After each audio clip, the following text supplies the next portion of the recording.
தோழிகளுக்கும் தோழர்களுக்கும் அன்பு வணக்கங்கள். இது 3வது பாகம். பரஞ்சோதி திக்கு தெரியாம முழிச்சிட்டு இருந்தத போன பாகத்துல பார்த்தோம்ல. அவர் கொஞ்ச நேரம் அப்படியே அளவலாவிட்டு இருக்கட்டும், நடுவுல நம்ம கொஞ்சம் சரித்திர பக்கங்களை புரட்டிட்டு வருவோம். சரி, அப்போல இருந்து சக்கரவர்த்தியோட பையன், இது பல்லவர்களோட கதைன்னு சொல்லிட்டே இருக்கீங்களே, யாருதான் அந்த பல்லவ சக்கரவர்த்தி? தெரிஞ்சுக்க வேணாமா? சரி, சொல்றேன். முதல் பாகத்திலே ஒரு க்ளூ இருந்தது. மகேந்திரபதி கிராமத்தை பத்தி பேசுறப்போ அது மகேந்திரவர்மன் ஆண்ட இடம் அப்படின்னு நம்ம சொன்னோம்ல, அவ்வளவுதாங்க பதில். முதலாம் மகேந்திரவர்மன் தான் இங்க சக்கரவர்த்தி, அவரோட பையன் நரசிம்மவர்மன். சரி, இவங்கெல்லாம் யாரு அப்படின்னு சுருக்கமா பாத்துருவோம். ஆந்திராஸ் அப்படின்னு அழைக்கப்படுற சாத்தவாகனர்களுக்கு அப்புறம் அந்த பகுதியை ஆட்சிக்கு பிடிச்சவங்க தான் நம்ம பல்லவர்கள். எந்த பகுதிய? இப்போ இருக்கிற ஆந்திரா, நார்த் தமிழ்நாடு, அப்புறம் கொஞ்சம் சவுத் கர்நாடகா ரீஜன்ஸ். 200 CEஸ்ல இருந்து க்ளோஸ் டு 900 CEs வரைக்கும் இந்த இடத்த நம்ம பல்லவர்கள் தான் ஆட்சி பண்ணாங்க. பொதுவா இந்த மாதிரியான தகவல்கள் எல்லாம் அகழ்வாராய்ச்சி மூலமா கண்டெடுக்கப்பட்ட பண்டங்களை வச்சு அதை கார்பன் டேட் பண்ணி குத்துமதிப்பா சொல்லுவாங்க. இன்னும் எக்ஸாக்ட் ஃபிகரா எப்படி தெரிஞ்சுக்கலாம்னா, ராஜாக்களே எழுதி வச்ச சரித்திர புத்தகங்கள், கல்வெட்டுக்கள், அவங்க இஷ்யூ பண்ண காயின்ஸ்ல இருக்க டீட்டெயில்ஸ், இதெல்லாம் வச்சு ஓரளவுக்கு ஹிஸ்டரிய அக்யூரேட்டாவே வரைய முடியும். அப்படி நமக்கு என்னெல்லாம் சோர்சஸ் இருக்கு பல்லவர்களை பத்தி தெரிஞ்சுக்க? வாங்க பாப்போம். 900 CEஸ்ல ஆக்சுவலி மொழிங்கிற விஷயம் நல்ல முழுமை அடைஞ்சிருந்ததால அகழ்வாராய்ச்சிக்கெல்லாம் போக வேண்டிய அவசியம் நம்மளுக்கு இருக்கல. புக்ஸ் தான் இந்த பீரியடோட மேஜர் சோர்ஸ். இந்தியன் ஒர்க்ஸ், அப்புறம் நிறைய ஃபாரின் ஒர்க்ஸ் கூட இருக்கு. இந்திய புத்தகங்கள்ல தமிழ் மற்றும் சமஸ்கிருதத்துல நிறைய ஒர்க்ஸ் இருக்கு. அதுல ரொம்ப முக்கியமான 3 மட்டும் நம்ம பார்த்துருவோம், ஏன்னா அதுக்கும் இந்த கதைக்கும் சம்பந்தம் இருக்கு. அதனால 1 ஆழ்வார்கள் எழுதின 4000 திவ்ய பிரபந்தம், இன்னொன்னு நாயன்மார்கள் எழுதின 12 திருமுறைகள், 3வது சேக்கிழார் எழுதின பெரிய புராணம். இந்த 3 புத்தகங்களுமே பல்லவர்களோட சோசியல் மற்றும் ரிலீஜியஸ் லைஃப் ஸ்டைலை தெளிவா நமக்காக உணர்த்துது. மற்றபடி ஸ்ரீலங்கால பாலி பாஷையில எழுதப்பட்ட 2 புத்தகங்கள் பெரிய சோர்ஸா இருந்திருக்கு, தீபவம்சம் மற்றும் மகாவம்சம். இதையும் தாண்டி நம்ம மன்னர் முதலாம் மகேந்திரவர்மரே ஒரு எழுத்தாளர் போல இருக்குங்க. அவரே ஒரு நாடகத்தை எழுதியிருக்காரு. அதோட பேரு மத்த விலாச பிரகடனம். அது ஒரு சமஸ்கிருத அங்கத நாடகம். அங்கத நாடகம் அப்படின்னா சட்டைரிக்கல் பிளே அப்படின்னு அர்த்தம். இன்னும் பர்டிகுலரா சொல்லணும்னா இது ஒரு ரிலீஜியஸ் சட்டையர். புத்திஸ்டையும் சைவைட்ஸையும் கிண்டலும் கேலியும் பண்ணி அமைச்சிருப்பாரு. அப்புறம் அவர் ஆட்சியில காஞ்சி நகரம் பார்க்க எப்படி இருந்ததுங்கிறத பத்தியும் எழுதியிருக்காரு. நல்ல இன்ஃபர்மேஷன்ல. சரி, முதலாம் மகேந்திரவர்மன் தான் பல்லவர்களோட முதலாம் மன்னரான்னு பார்த்தா இவர் 4வதா பதவிக்கு வந்தவர். ஆனா பல்லவர்கள் ஆட்சியிலே மிகவும் முக்கியமானவர் இவரும் இவரோட பையனும் தான். ஏன் இவரை முதலாம் மகேந்திரவர்மன் சொல்றோம்னா, இவரோட மகன் நரசிம்மவர்மனோட பையனுக்கும் இவரோட பேரே வச்சிருக்காங்க. நம்ம ஹிஸ்டரியை ரீக்ரியேட் பண்ணும்போது நம்மளுக்கு கன்ஃபியூஷன் வரும்ல, அதனால நம்ம கன்வீனியன்ஸ்க்காக வச்சுக்கிட்டதுதான் முதலாம் மகேந்திரவர்மன், 2ஆம் மகேந்திரவர்மன் அப்படிங்கிறது. சரி, போகட்டும், கதைக்கு போவோம். அளவலாவிட்டு இருந்த நம்ம பரஞ்சோதி என்ன ஆனான்னு பாப்போம்.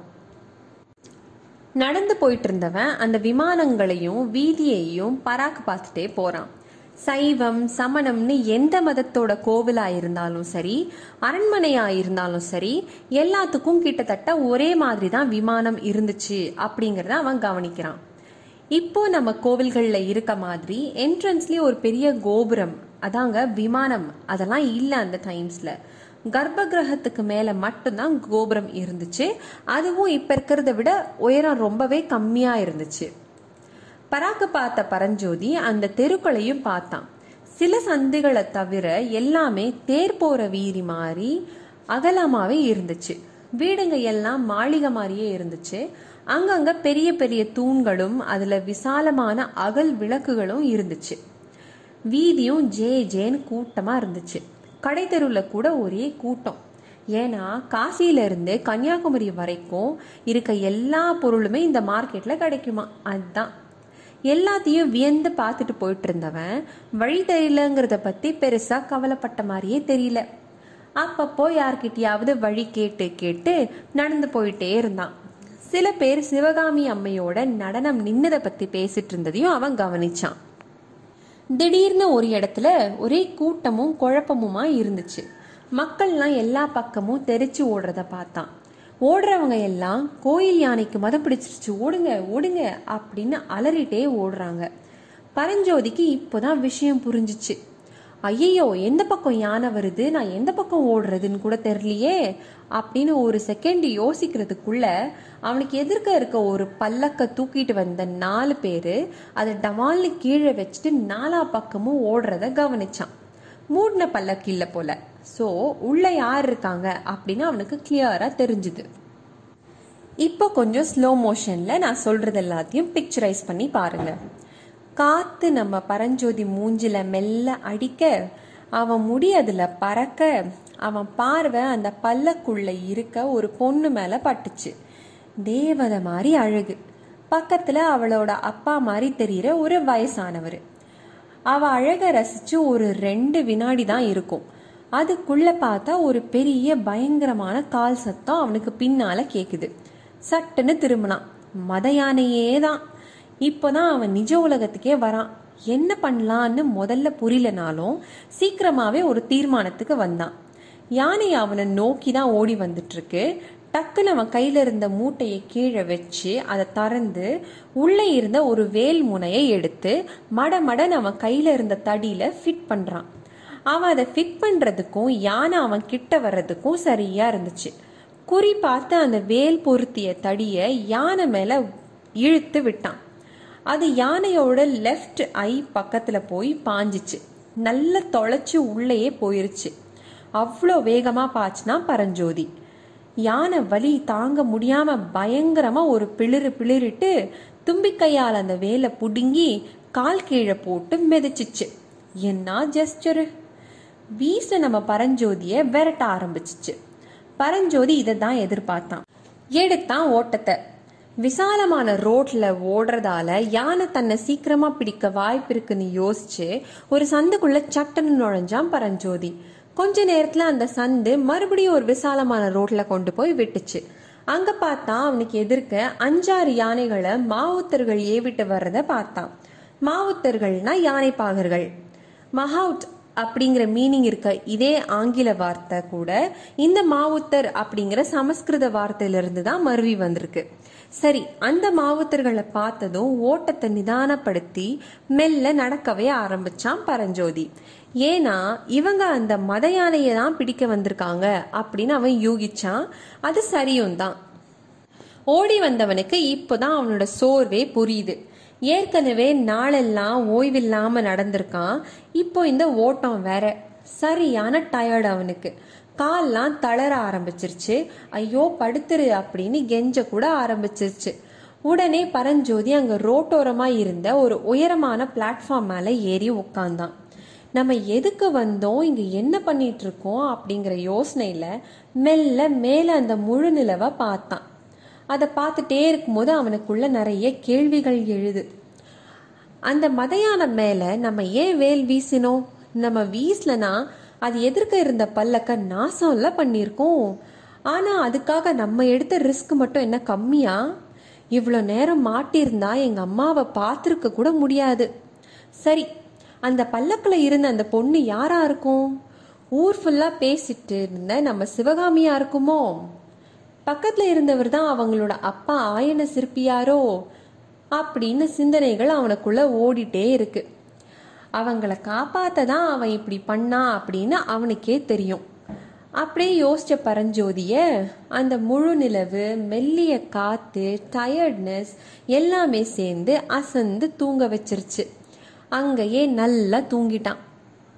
இவன் இங்க தூங்கிட்டு இருக்க அங்க பல்லக்கு இருந்த இடமெல்லாம் இவன் பேச்சாவே இருந்துச்சு.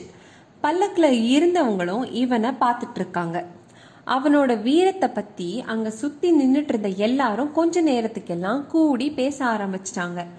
ஆனா இவன் யாருன்னு யாருக்குமே தெரியல. இந்த நேரத்துல பல்லக்குல இருந்த பெரியவரு அந்த பொண்ணு பயமா இருக்கா சிவகாமி அப்படின்னு கேட்டாரு. இல்லப்பா, அந்த இளைஞன் மட்டும் வரலனா நம்ம கதை இன்னைக்கு அவ்வளோதான் அப்படின்னு சொன்னான். அதனால தான் நம்ம சிவிகையை தூக்கிட்டு வந்தவங்கள அதை கீழே வச்சுட்டு ஓட சொன்னேன்.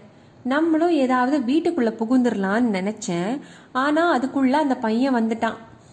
ஆனாலும் நமக்கு வந்த ஆபத்து கொஞ்சம் பெருசுதான் அப்படின்னு சொன்னாரு அந்த பெரியவர். சிவிகைனா பல்லக்கு தாங்க. ஸோ இங்க இருந்து நமக்கு என்ன தெரியுது?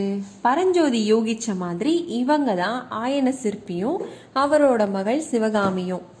ஆயனர் அந்த யானை கடைசியா நின்ன இடத்துக்கிட்ட போய் அங்க இருந்த முறிஞ்சிருந்த அந்த வேல் முனையை எடுத்தாரு.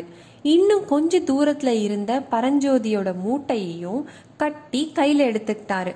சிவகாமி, இங்க நின்று டைம் வேஸ்ட் பண்ண வேணாம், விடிஞ்சதும் முழு விவரமும் தெரிஞ்சிரும், நம்ம கிளம்பலாம் அப்படின்னு ஆயனர் சொல்லி முடிக்க அவங்க முன்னாடி கம்பீரமா 2 வெள்ளை குதிரைங்க பாஞ்சு வந்துச்சு. பின்னாடியே 5-6 குதிரைகளும் தொடர்ந்து வந்துச்சு. முன்னாடி வந்த 2 குதிரையிலையும் 2 கம்பீரமான உருவங்கள் தெரிஞ்சுது. உங்க யூகம் சரிதாங்க. ஒன்னு நம்ம அரசர் மகேந்திரவர்மர், இன்னொன்னு அவரோட மகன் நரசிம்மவர்மர். அங்க கூடியிருந்தவங்க போட்ட கோஷத்துல இருந்து இது நமக்கு தெரிய வருது. பின்னாடி வந்த குதிரைகள்ல வாள் ஏந்தி வந்த வீரர்கள் இருந்தாங்க.